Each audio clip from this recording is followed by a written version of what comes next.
السلام عليكم ورحمة الله. ازيكم حبايب؟ عاملين ايه؟ ان شاء الله هعمل معاكم النهاردة المسقعة ني في ني بدون قلي وبدون اي زيوت. حاجة كده صحية وجميلة جدا ما شاء الله، واقتصادية، هتوفر معاكي في الزيت. وحاجة اللي عايزين يعملوا دايت ما شاء الله عليها هتعجبك جدا. عندي هنا البتنجان والفلفل والبطاطس. هبدأ ان انا اقطعهم قطع صغيرة حسب ما انت عايزة، مكعبات او صوابع، بحيث ان هي تبقى ايه اجزاء متساوية علشان تكون في السوا زي بعضها بالظبط. عندي هنا بتنجانية كبيرة اللي هو البتنجان الرومي وشطة وبطاطس. هبدأ ان انا اقطعهم كده وانضفهم واعملهم معايا حلقات كده او مكعبات، ونكمل مع بعض الفيديو هيعجبكم جدا. طبعا المسقعة دي أكلة شعبية جميلة. كل الشعب بيحبها بصراحة، وحاجة اقتصادية وحلوة. بس أنا حبيت النهاردة أعملها لكم بدون أي زيوت وبدون قلي. بتكون حاجة صحية وخفيفة على المعدة، وما تتعبكيش، وفي نفس الوقت هتكون موفرة ليكي.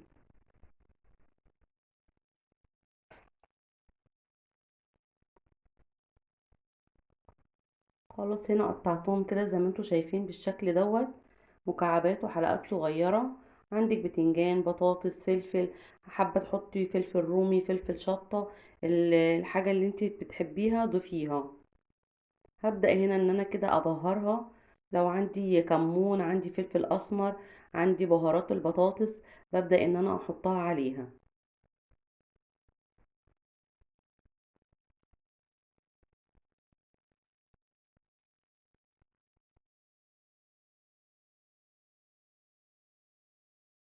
تيتا، ما تنسوش تدعموني بلايك واشتراك للقناة لو اول مرة تشوفوني.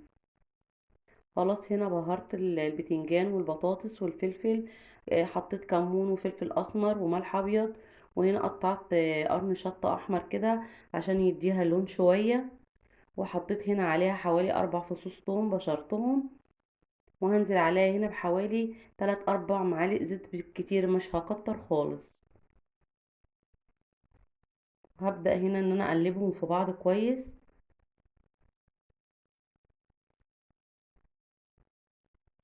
وهنزل هنا في صينية.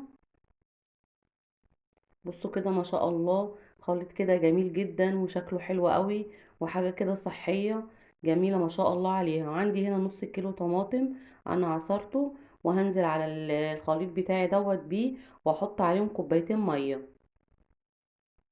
وعلى نار متوسطة بقى هسيبها حوالي نص ساعة تستوي مع بعضها. ما شاء الله عليها جميلة جدا، الريحة بتاعتها وهم.